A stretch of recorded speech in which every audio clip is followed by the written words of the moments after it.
자, 이 상황에서요. 속보가 지금 들어왔습니다. 한덕수 대통령 권한 대행이요. 특검법, 헌법재판관 임명과 관련해서는 여야가 머리를 맞대야 한다. 이런 의사를 밝혔고요. 또 여야 토론 협상부터 시작해야 한다.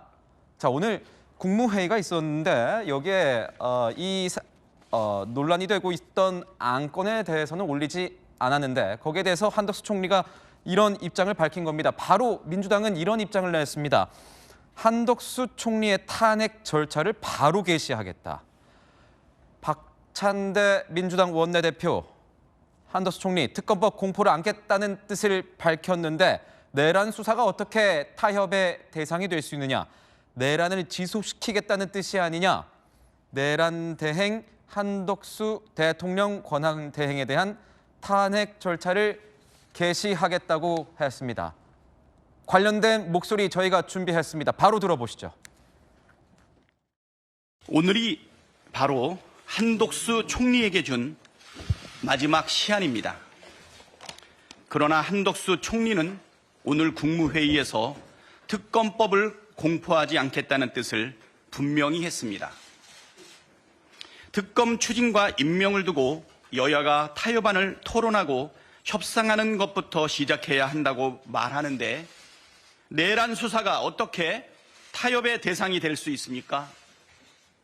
한덕수 총리의 말은 시간을 지연해 내란을 지속시키겠다는 것 외에 달리 해석할 길이 없습니다. 민주당은 내란 대행 한덕수 총리에 대한 탄핵 절차를 바로 개시하겠습니다.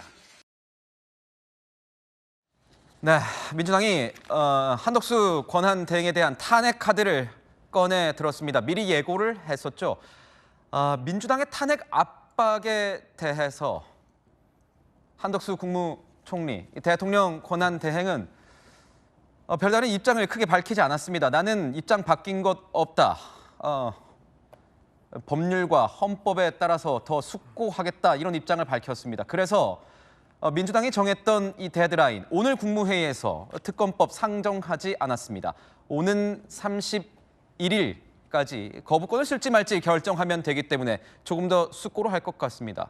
그런데 이양수 의원님, 이 상황에서 24일 정말 크리스마스 이브에 이 탄핵 카드를 또 꺼내 들 것이냐 의문이 있었는데 민주당이 대통령 권한 대행까지 탄핵하겠다, 개시하겠다 공표를 했습니다. 그래서 민주당이 워낙에 이제 뭐 검사 탄핵도 하고 감사원장 탄핵도 하고 뭐 탄핵 전문 정당이니까 뭐 총리 탄핵도 뭐 그렇게 어려운 일은 아닐 겁니다. 그런데 좀 나라를 생각했으면 좋겠습니다. 지금 대통령이 그 위헌 위법이라고 보여지는 그 계엄이라고 하는 것을 해서 지금 탄핵 절차를 밟고 있는데 거기에서 또 총리까지 하게 된다면 그 지금 조건이 있거든요. 이 쌍특검 두 가지 특검에 대해서 받아들이면은 탄핵 안 하고 안 받아들이면 탄핵하겠다라고 했단 말이에요. 내란 특검법과 김건희 여사 특검법. 예, 쌍특검에 대해서. 네. 그러면 이제 한 총리가 이거를 뭐 못 받아요. 그거는 여야 간에 좀 합의를 해서 가져와야지 내가 대행인데 이거를 그냥 바로 내가 판단할 수 없다 이렇게 얘기했어요. 그러면 이제 탄핵을 해요. 다음이 이제 경제부총리가 그 다음 순서입니다. 그럼 경제부총리도 그것에 대한 판단을 하기가 쉽지 않을 거예요. 왜 그 국회에서 그냥 이것을 자꾸 대행한테 이렇게 밀어오냐. 그럼 또 탄핵해요. 그럼 도대체 몇 명까지 탄핵을 하겠다는 건지. 그렇게 해서 5명만, 지금 15명인데 5명만 탄핵시키면 이제 과반이 안 돼가지고 3분의 2가 안 돼서 국무회의 의결을 못해서 국무회의가 이제 없어지는, 국무회의가 작동을 못하는 그런 상태까지 갈 수도 있는 거거든요.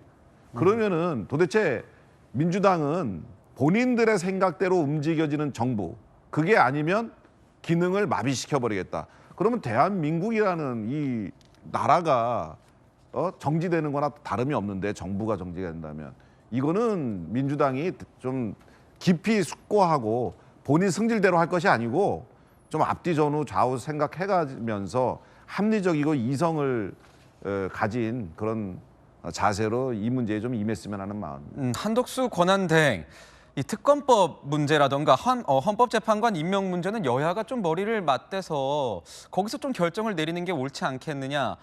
지금 현재 여권과 이 총리실에서 볼 때는 이런 특검법 조항들에 뭔가 법률적으로 좀 어떤 위헌의 소지라던가 법률적으로 봤을 때 독소 조항도 있기 때문에 좀 처리가 돼야 되는 것 아니냐 이런 입장이었는데 민주당이 오늘 바로 탄핵을 개시하겠다고 이제 공표를 했습니다. 이런 상황이 되면 국정, 지금 이 상황이 좀 안정이 되어가고 있는 상황이라는 분석들이 나오고 있었는데 또다시 한번 혼란이 올 것 같아요. 어떻게 보십니까?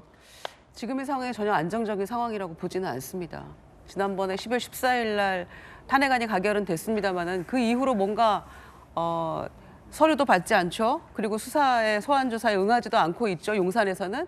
그런 상황에서 한덕수 권한대행은 지금 무슨 생각인지 저희가 알 수가 없어요. 이 상황에 대해서 뭔가 정리가 되지 않는 느낌으로 굉장히 국민들이 여전히 불안해하고 있고 이 내란 상황이 지속적으로 가고 있다는 그런 느낌마저 받고 있는 상황인데 현재 그 재판관 3명에 대해서는 오늘까지 이제 청문 절차가 마무리가 되는데 여기에 대해서 무슨 국회 여야가 머리를 맞대고 협의할 사항이 뭐가 있다는 것인지 총리를 2번씩이나 했던 분이고 오랜 세월 공직에 몸담았던 분인데 지금 헌정질서 회복을 위해서 대통령 권한대행이 무슨 일을 해야 될지 아직도 모른다는 이야기인지 재판관 빨리 임명해서 지금 용산에서도 계속 얘기하지 않습니까? 네. 서평현 변호사 또 나와서 뭐라고 얘기했습니까? 헌법재판소에서는 6명으로 심리할 수 있다라고 얘기는 했지만 그래서 민주당에서도 나중에 이거 정당성 시비가 붙을 수 있기 때문에 재판관은 빨리 인사청문 절차를 거치는 즉시 표결 절차 마치면 임명을 해야 된다. 그래서 9명의 완전체로 이게 심리가 이루어져야만 나중에 시비 붙지 않는다. 이 정권은 분명히 거기에 대해서 시비 붙을 사람들이기 때문에 그렇게 얘기했는데 대법원의 석동현 변호사도 6명 가지고는 안 된다. 이런 얘기 하지 않았습니까? 그런 상황인데도 지금 거기에 그거에 발을 맞춰서 한덕수 권한대행은 3명에 대해서 본인이 지금 임명 안 하겠다는 태도로 여야가 협의해라 이렇게 나오고 있잖아요. 이거 정말 온당치 않은 모습이고 이 불법 국무회의 그 상황에서 한덕수 권한대행도 분명히 책임이 있거든요. 거기에 대해서 곧바로 탄핵까지는 안 했던 이유가 국제사회에서 대통령 지금 탄핵, 직무정지 상태에서 권한대행마저 이런 모습들이 정말 국익에 전혀 도움이 안 된다는 판단하에 권한대행이 조금 이 국면을 잘 수습을 빨리 해달라는 취지에서 있었던 것인데 지금 어떤 역할도 지금 하고 있지 않거든요. 오히려 저는 윤석열 대통령보다 한술 더 뜨고 있다는 생각이 들어요. 그래서 공언 한 대로 저는 탄핵 절차에 돌입할 수밖에 없다고 생각합니다. 저는 보니까 2판, 4판, 공사판이라는 생각이 나요. 근데 일단 한덕수 총리는 상당히 본인이 애매한 측면이 좀 있죠. 저는 이제 개인적으로는 내란과 관련해서 김건희 특검과 관련해서는 저건 제가 볼 때는 거부권 행사하면 안 된다는 저는 개인적 소신이 있습니다. 그런데 지금 기한이 남아있잖아요. 한덕수 총리가 거부하지 않았어요. 31일 정도 해서 결정하겠다고 하지 않았습니까? 한덕수 총리에서는 굉장히 난감한 거예요. 그래서 여야정 협의체 통해서 상의를 해봐라. 그래서 될 수도 있고 안 될 수도 있어요. 자, 안 된다는 걸 전제로 하면 31일 날 본인이 판단할 거예요. 그럼 적어도 31일까지는 말미를 준 게 맞죠. 저는 설사 거부해도 탄핵 수치로 가면 안 된다는 생각을 가지고 있는데 그런데 24일 자기들 마음대로 그냥 기간 정해놓고 야, 너 말 안 들으면 너 탄핵이야. 탄핵이 애들 장난감이에요. 그냥 장난감 권총 쏘듯이 막 쏘아대는 거예요. 빵빵. 저건 잘못된 거고요. 그다음에 한덕수 총리가 탄핵한다고 무서워하겠습니까? 해봤자 얼마나 하겠어요. 많이 해봤자 한두 달 합니다. 근데 그거 무서워가지고 자기 생각과 소신 있는데 그걸 접겠어요? 그리고 지금 민주당은요, 저는 양두구이다고 생각하는데 여야정 협의체에서 국정을 안정시키자는 얘기를 하면서도 탄핵을 남발하고 있는 거예요. 자, 한덕수 총리 탄핵하면 그다음에 누가 해요? 최상목 부총리 하지 않습니까? 이런 식으로 가면 국정 마비되는 거예요. 그러니까 모순된 행동과 이중된 행동을 저렇게 하고 있다, 저는 그렇게 봅니다. 네. 방금 속보 내용까지 알아봤습니다. 탄핵 전국 속의 국회 상황, 거기다 오늘 국무회의 상황, 그리고 민주당이 한덕수 권한대행에 대한 이 탄핵을 개시하겠다고 한 속보 상황까지 짚어봤습니다.